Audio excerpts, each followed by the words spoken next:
अपने घर की जो रकम होती है, सोना होता है, अपने घर की चांदी होती है, अपने घर के बर्तन होते हैं, अपने घर का जो सोना है, चांदी है, रकम है, इसको हम दुख की घड़ी में, तकलीफ के समय पर, कष्ट के समय पर इसको हम सुनार की दुकान पर ले जाते हैं।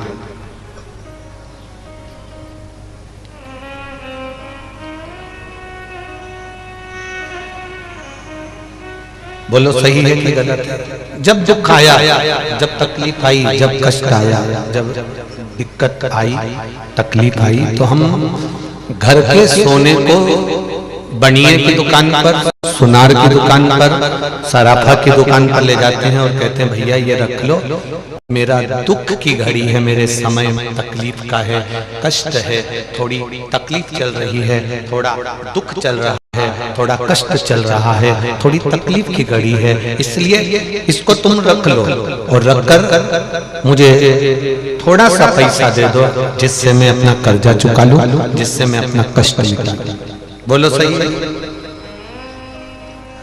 रखा हुआ सोना, चांदी, बर्तन हम बनिए की दुकान पर ले गए, हम सुनार की दुकान पर ले गए।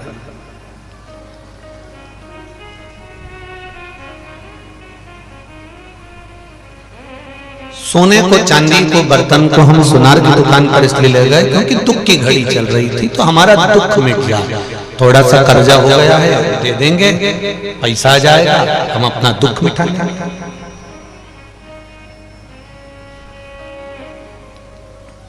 जैसे दुख की घड़ी में घर का जेवर, घर का सोना चांदी सुनार की दुकान पर चला जाता है, और सुनार जो धन देता है वो कहता भी है ये तो भाभी के गले का हार है, ये तो भाभी के गले हाथ की चूड़ियां, और तुम इसको यहाँ लिया, क्या करूं, अब दुख की घड़ी है, तकलीफ है, कर्जा बढ़ गया है, कष्ट आ गया है, रोग आ गया है, बीमारी आ गई है, दुख आ गया है, तो दुख को मिटाने के लिए ये रकम तुम रख लो और तुम रखकर हमको थोड़ा सा पैसा दे दो जिससे हमारा दुख कट जाए, हमारा कष्ट कट जाए। जैसे दुख की घड़ी में सुनार की दुकान पर जाते हो और अपने घर का धन देकर, जेवर देकर उससे थोड़ा सा लेकर आते हो, उसी तरह दुख की घड़ी में जैसे सुनार याद आता है, बनिया याद आता है, उसी तरह दुख की घड़ी में तुम बनिए की दुकान पर सोना लेकर जाना और दुख की घड़ी में मेरे महादेव के पास दिल लेकर जाना। मेरे महादेव को तुम्हारे सोने की जरूरत नहीं पड़ेगी, मेरे महादेव को तुम्हारे चांदी की जरूरत नहीं पड़ेगी, मेरे महादेव को तुम्हारी दौलत की जरूरत नहीं पड़ेगी। मेरे महादेव को केवल दुख की घड़ी में जितना बन सके देवाधिदेव महादेव के पास एक लोटा जल लेकर पहुंच जाओ, एक चावल का दाना लेकर पहुंच जाओ। एक बेटी ने प्रश्न किया है कि गुरुजी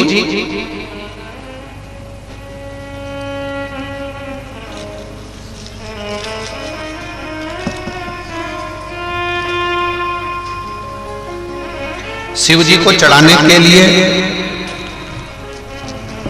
क्या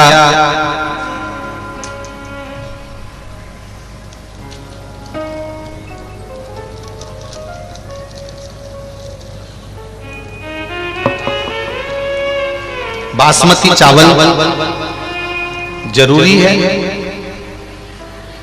प्रश्न है।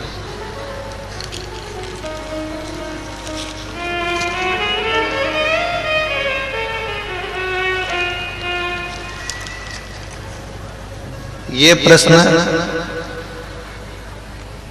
छत्तीसगढ़ के कर सकते हैं, पक्का।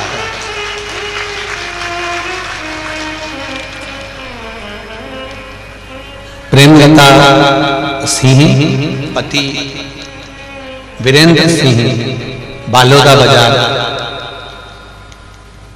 पुत्र प्रत्युषा सिंह हमारी तरफ से आपके श्री चरणों को नमन करते हैं, रोज कथा सुनते हैं और रोज बाबा के मंदिर जाते हैं, आपकी कृपा बनी हुई है। एक प्रश्न महाराज जी, बासमती चावल के अलावा कोई दूसरा चावल भी क्या हम शंकर जी को चढ़ा सकते हैं? तो पहले तो जी जहां भी बैठी है नमन करता हूं और पूछना चाहूंगा कि कौन से महाराज ने बताया कि बासमती चावल ही चढ़ाना है। जहां भी बैठी हैं हमारी बहन है और बहुत अच्छा प्रश्न किया है उन्होंने। ये संपूर्ण विश्व के कल्याण का प्रश्न।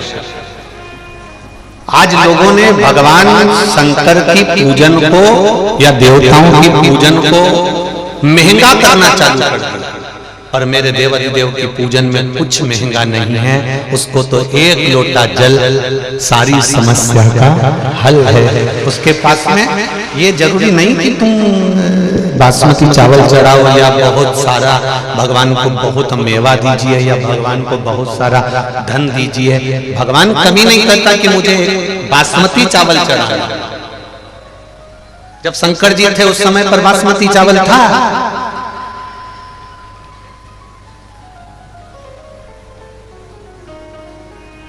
शंकर जी ने कभी पार्वती जी से बोला कि मेरे लिए बासमती चावल बना, मैं बासमती खाऊंगा? नहीं, ये भ्रम है। हमको लोग भटका देते हैं थोड़ा सा और वैभव के चक्कर में ये सोचते हैं कि बासमती चावल अगर भगवान को चढ़ाएंगे तो हमको भी खाने को मिलेगा। ये इसमें श्रेष्ठता नहीं है। अक्षत होता है, चावल होता है। उस चावल का नाम कुछ नहीं है, उस चावल का नाम केवल अक्षत है और वो अक्षत मेरे देव। अक्षत क्यों चढ़ाया जाता है ये भी एक बार समझ लें। अर्थात हमने अगर जल चढ़ाया है, हमने अगर बेलपत्री चढ़ाई है, हमने अगर फूल चढ़ाया है, हमने अगर प्रणाम करा है, हमने अगर आपको नमन करा है, तो हमारा करा गया दान, हमारा किया गया पुण्य, हमारा किया गया सत्कर्म अमर हो जाए, अक्षय हो जाए। वो कभी क्षय नहीं, इसलिए उसका नाम अक्षत।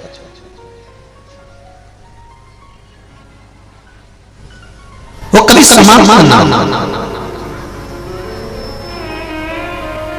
और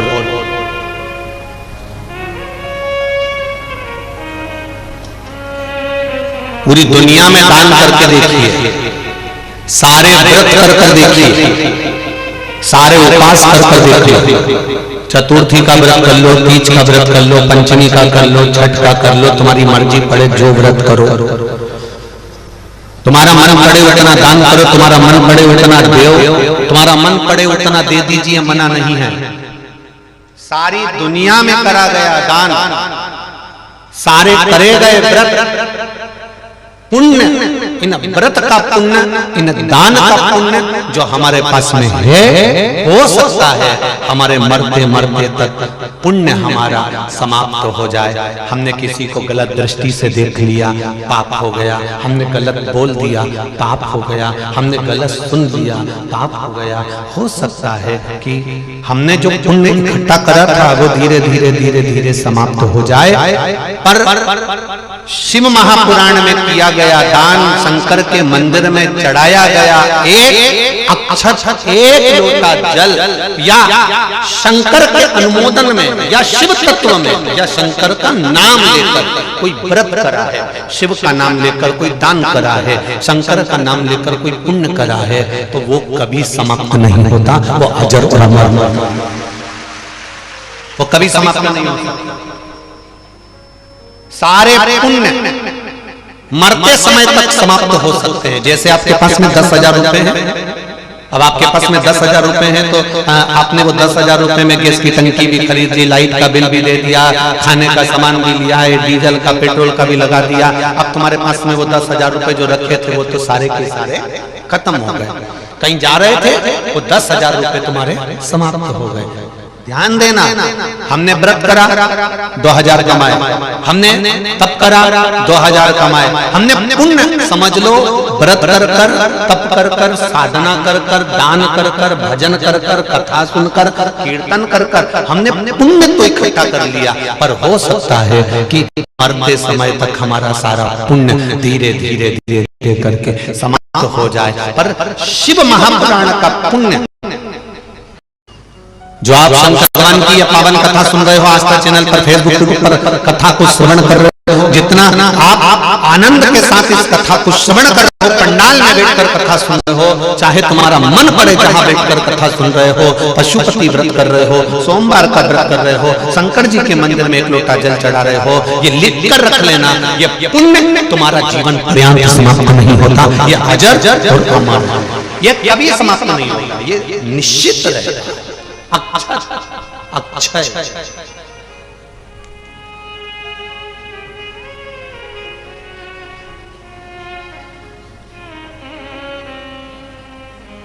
वो कभी समाप्त होने वाला नहीं है। कितना सुंदर शिव महापुराण में लिखा हुआ है कि श्री शिवाय नमस्तुभ्यम, इस मंत्र का जाप करने वाले व्यक्ति का केवल मुख का दर्शन कर लेते हैं तो हमारे जिंदगी के करे हुए सारे पाप नष्ट हो जाते हैं, केवल मुख का दर्शन।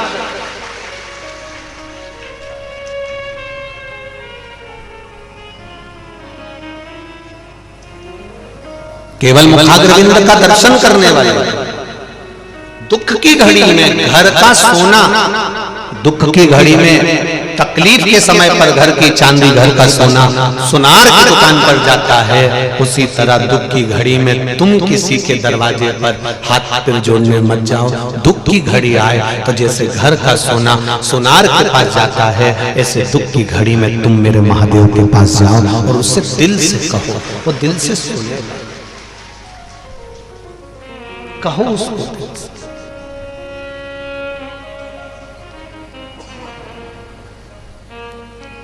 शंभु शरणे पड़ी मां घड़ी रे घड़ी, दुख काटो दया करी निदर्शन आपको, दया करी निदर्शन।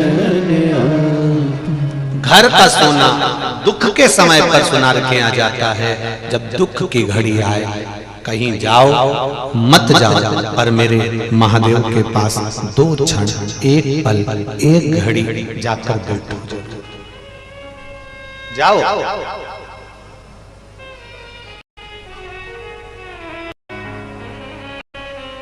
दुनिया के लोग कहेंगे कि शंकर जी की कथा में जाने से मिलता क्या है?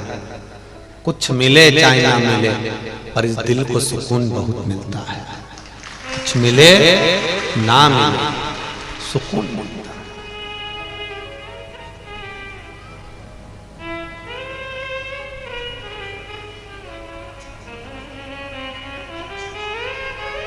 कितनी दूर दूर से आप लोग कथा को सुनने के लिए आए हो, ना जाने कहां कहां से यहां पहुंचे हो।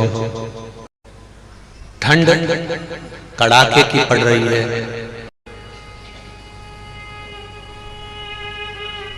एक एक कम्बल ओढ़ ओढ़ के रात भर 2-3 बजे तक भजन करना, 2 घंटे की नींद ले लेना और फिर सुबह से उठकर बैठकर फिर भगवान की भक्ति में रम जाना।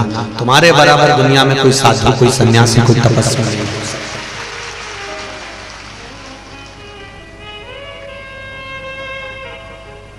कोई साधु नहीं है तुम्हारे बराबर, कोई संत नहीं है तुम्हारे बराबर।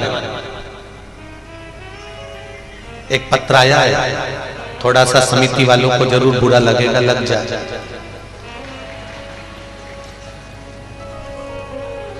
जहां की कथा हम जहीं छोड़कर जाते हैं, इसलिए बोलने में पीछे हटते नहीं है। वैसे ईश्वर वाला महाराज बेकार है और बेकार से।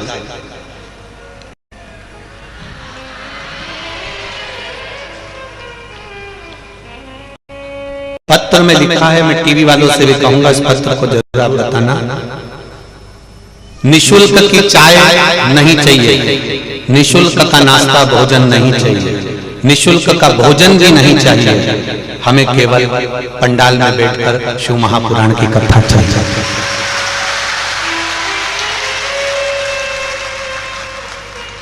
बहुत दूर से आते हैं केवल इस शंकर को पाने के लिए, और पूरे पंडाल में अगर वीआईपी बैठ जाएं तो हम कहां जाएं? आप बताओ। हमें नहीं चाहिए निःशुल्क का भोजन, नहीं चाहिए निःशुल्क की चाय, नहीं चाहिए निःशुल्क का नाश्ता। हमें केवल शंकर चाहिए और आपकी कथा चाहिए। केवल इसके लिए आए हैं, भूखे रह जाएंगे पर कथा दिल से सुनिए।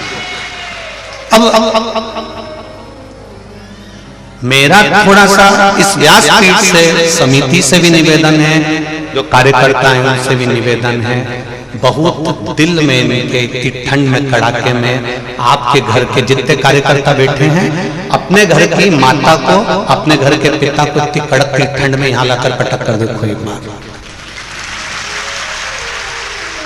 उनको यहाँ लाकर रखिए और इतनी कड़ाके की ठंड में जितना ठंडा पानी हो तो ठंडे पानी में नहलाओ।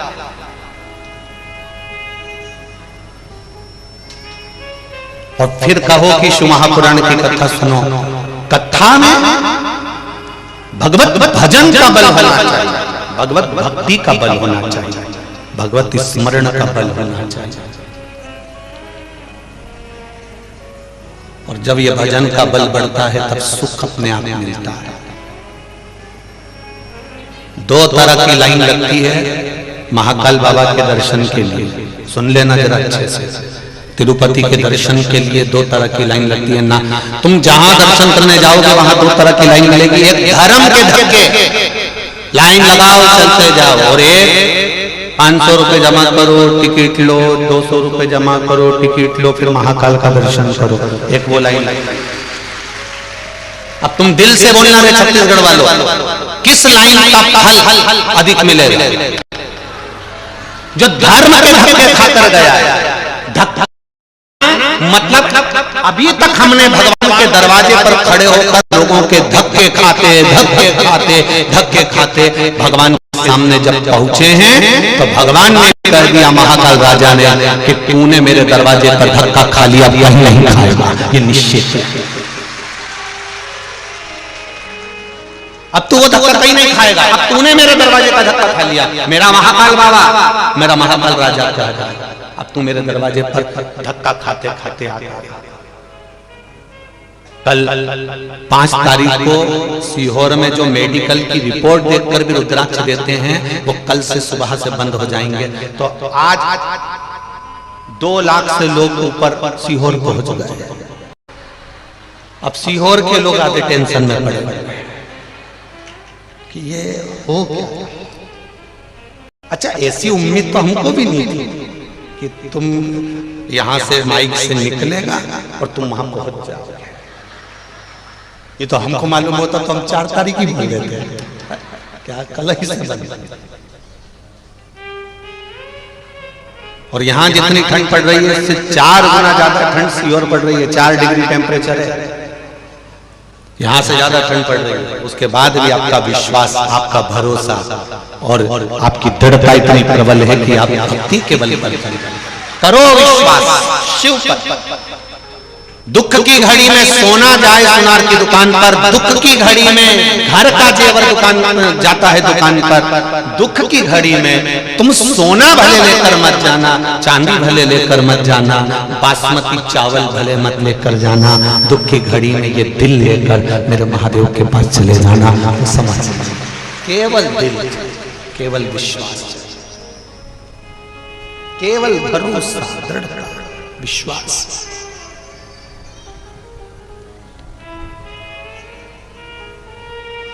आग लगे आकाश में, पृथ्वी पर गिरे अंगारे, जो सतगुरु ना होते तो मर जाते सारे। ये उसकी कृपा से हम जीवित हैं, उसकी कृपा से हम बचे हुए। और विश्वास की दृढ़ता होती है। विश्वास का जब बल बढ़ता है, दृढ़ता बढ़ती है, भरोसा बढ़ता है, जब भगवान के चरणों की भक्ति बढ़ती है, तब जीवन का एक सुख अपने आप प्राप्त हो जाता है। एक माता ने पत्र में लिखा है कि मेरे यहाँ जो काम करती है बाई, उसको गठान हो गई थी चेस्ट में और 2 गठान हो गई थी। जिसने लिखा है वो बालोदा बाजार की कोई माता है। मैं कहूंगा एक बार कहीं बैठी हो तो खड़ी खड़ी देखिए, जिसने पत्र लिखा है।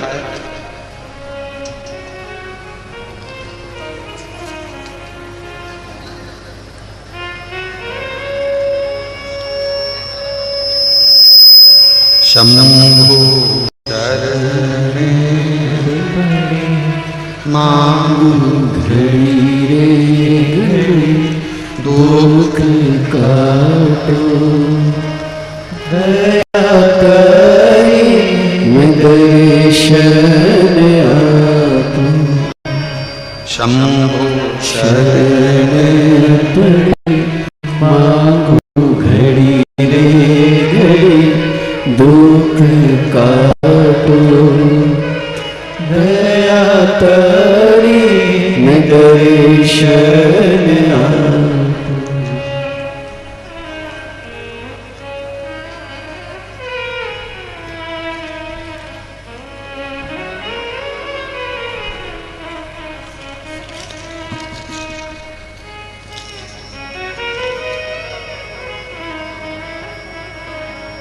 शंभो शरणे पड़ी मांगू घड़ी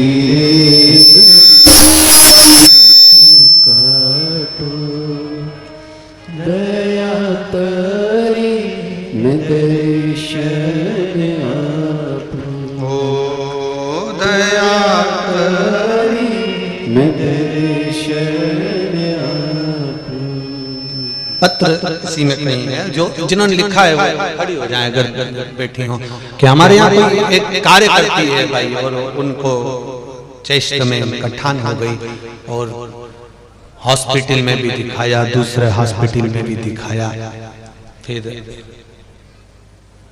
बाद में शिव जी पे चढ़ा हुआ जल और एक बेलपत्र खाना चालू करी तब जाकर खड़ी है हाँ दोनों हाथ हिला देना दीदी जहां भी हो हाँ उधर है क्या दोनों हाथ हिला तो एक बार ऐसे दिख जाओगे श्री शिवाय नमस्ते तो उन्होंने लिखा हमने डॉक्टर को भी दिखाया बालोदा बाजार में भी दिखाया फिर रायपुर दिखाया पर आराम नहीं लगा पर एक लोटा जल और एक बेलपत्र शिव को चढ़ी हुई खिलाई तो गठान धीरे धीरे गल गई शिव की कृपा से बैठो बहन हर हर शिव तत्व इसको कहते हैं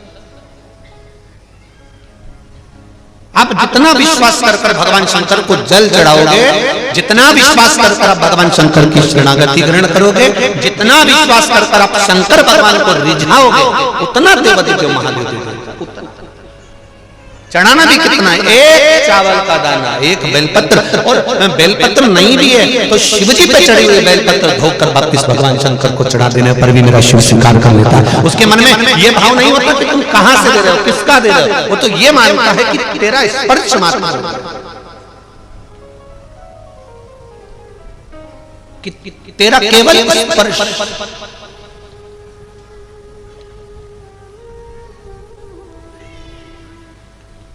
कितनी सुंदर कथा मिलती है महाराज एक कथा का स्मरण आता है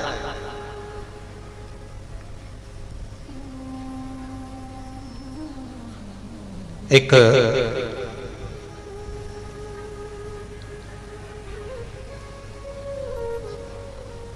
बार देव ऋषि नारद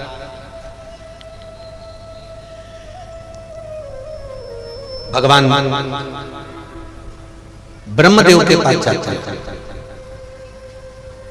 और ब्रह्मा जी से जाकर एक निवेदन करते हैं कि मैं दिन भर श्रीमन नारायण करता हूं कोई राम राम करता है कोई कृष्ण कृष्ण करता है कोई दत्त दत्त करता है कोई जगदम्बे अम्बे अम्बे करता है कोई बमलेश्वरी कहता है कोई राम कहता है कोई कृष्ण कहता है कोई शिव कहता है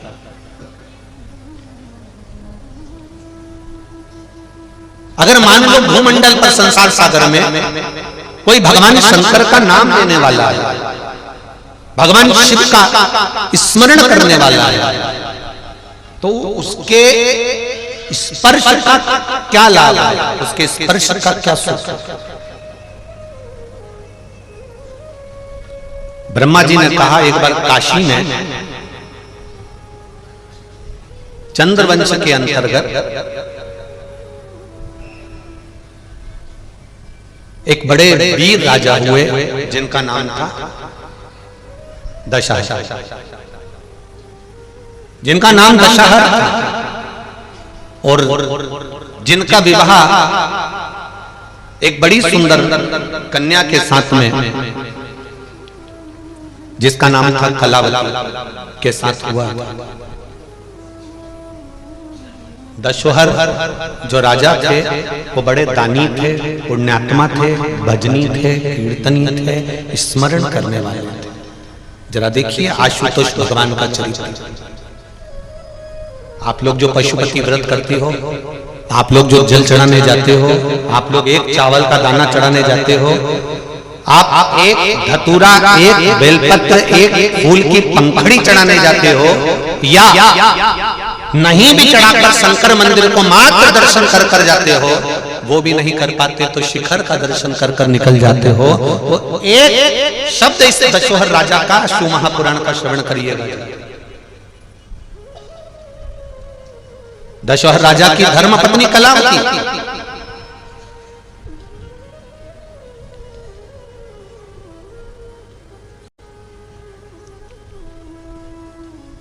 जो राजघराने में रहती है, राजपाट में रहती है, पर अपनी भक्ति को कभी नहीं छोड़ती।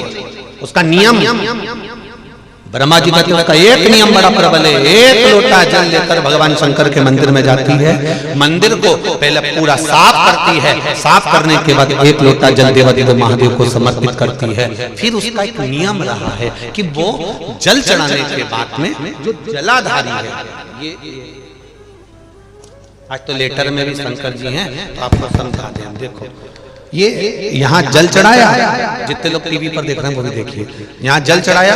जल चढ़ाने के बाद दशहर राजा की जो धर्म पत्नी है कलावती, वो इस जगह पर जहाँ जलाधारी है, आप भी देख लीजिएगा, जहाँ जलाधारी है उस जगह पर वो अपना हस्त कमल रख देती है।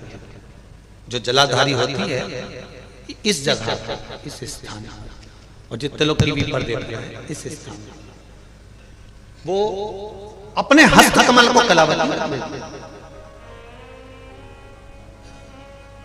जरा बहुत ध्यान से कथा सुनना, कोकड़ी वालों को यह कथा मिली है आशुतोष महापुराण की कथा। केवल आशुतोष भगवान का नाम ही केवल एक ऐसा नाम है कि जो नारी, जो कन्या, जो पुरुष, जो लड़का, जो बच्चा अगर इस आशुतोष भगवान का केवल नाम का स्मरण कर लेता है तो उसके वैवाहिक जीवन में कभी तलाक नहीं होता, कभी विवाद नहीं होता, कभी क्लेश नहीं होता। ये वो आशुतोष भगवान। और अपने को मौका मिला इसको समझने के लिए। दशहर राजा की धर्मपत्नी कलावती शिव जी को जल चढ़ाकर जलाधारी पर अपना हस्त कमल रख लेती है और हस्त कमल रखकर बाबा देवादिदेव महादेव का पंचाक्षर मंत्र का जाप करती है। नमः शिवाय, नमः शिवाय, ओम नमः शिवाय, नमः शिवाय, नमः शिवाय। हाथ रखा, जाप। उसकी चित्तवृत्ति में जो मंत्र भगवान शंकर का है वो मंत्र उसको स्वीकार कर लेती है।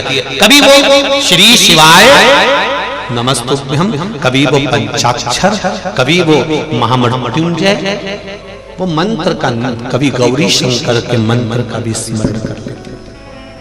और स्पर्श,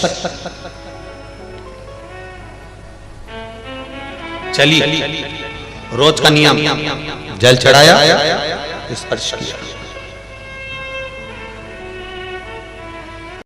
चलिए आज राजा रानी जब मंदिर से आ रही थी तो राजा ने रानी को देखा तो इतनी सुंदर लग रही थी, इतनी सुंदर कि राजा ने उस रानी को आज तक इतनी सुंदर कभी देखा ही नहीं था।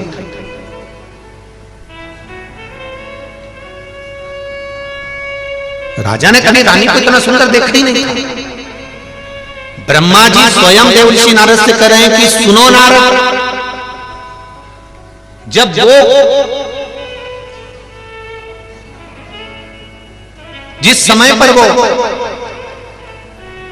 नारी कलावती कुंवारी थी तब भी राजा को इतनी सुंदर नहीं लगी। जब विवाह हुआ तब भी इतनी सुंदर नहीं लगी।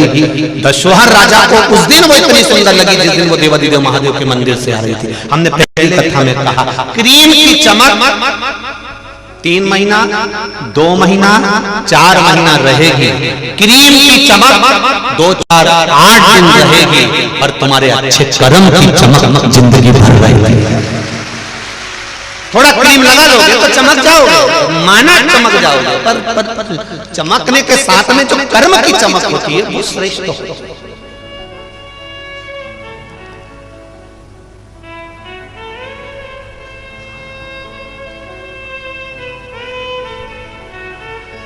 अच्छे कर्म की चमक जीवन पर्याप्त करे, वो कभी समाप्त नहीं हो सकती। अब दशोहर राजा ने कहा कितना सुंदर लग रही है ये, तो कितनी सुंदर लग रही है, इतनी सुंदर। और दशोहर राजा ने तुरंत उसी समय, उसी पल, उसी घड़ी राजा ने तुरंत रानी को देखा, रोका उसको। सुनो, रानी शिव भक्ति में लगी थी, शंकर के भजन में लगी थी। श्री शिवाय नमस्तुभ्यं, श्री शिवाय नमस्तुभ्यं। उसे कोई मतलब नहीं था रानी को, बस वो भजन। कलावती भगवान के भजन में इतनी रम गई, राजा ने उसको आवाज लगाई, उसने सुना नहीं। हाथ में जल का पात्र था, पूजा की थाली थी, कर चली जा रही है। राजा उसके पीछे पीछे चला, कक्ष में पहुंच गया। रानी ने थाली रखी, लोटा रखा, और राजा ने रानी का स्पर्श करा। जब वो सुंदर लग रही थी तब राजा ने रानी का हाथ पकड़ा। जैसे रानी का हाथ पकड़ा, हाथ पकड़ते से राजा को स्पर्श मात्र करने से ही रानी ने कह दिया, सुनो स्वामी, मैं मंदिर से आ रही हूं, आज मेरा व्रत है, मैं शिव की आराधना में लगी हुई हूं। मैंने नियम लिया है, मैं 7 दिवस तक भगवान शंकर की भक्ति को धारण करूंगी, शिव नाम का उच्चारण करूंगी, शिव मंदिर में जाकर जल अभिषेक करूंगी, शंकर को रिझाऊंगी, आप मेरा स्पर्श मत करो। राजा ने नहीं माना और राजा ने स्पर्श कर लिया। स्पर्श करते से ही राजा का पूरा शरीर, हाथ, संपूर्ण शरीर राजा का तपने लगा, जलने लगा। शरीर में ऐसे घाव से उत्पन्न होने लगे। दशोहर राजा का शरीर पूर्ण तरह से जलने लगा, शरीर जल गया।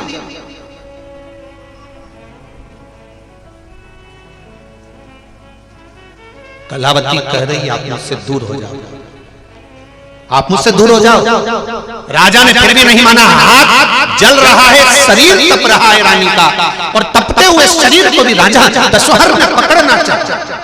रानी ने फिर कहा, आप मेरे शरीर का स्पर्श ना करो, क्योंकि मैं देवालय से आ रही हूँ, मैं शिवालय से आ रही हूँ, शंकर के मंदिर से आ रही हूँ, शिव के द्वार से आ रही हूँ, शंकर के शिवालय से आ रही हूँ।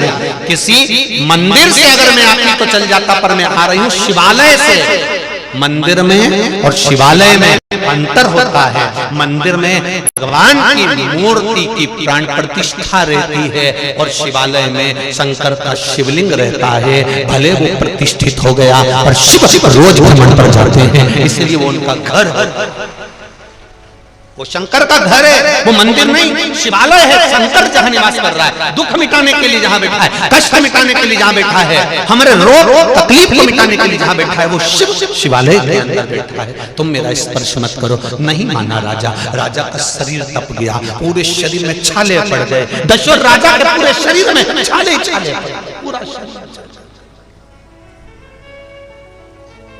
आखिरी में नहीं रहा, राजा की आंख से आंसू बहने लगे। कलावती से नहीं सहन हुआ। कलावती ने कहा, स्वामी मैंने मना करा था, आप मेरा स्पर्श मत करो, आप मेरा स्पर्श मत करो, मैंने मना करा था।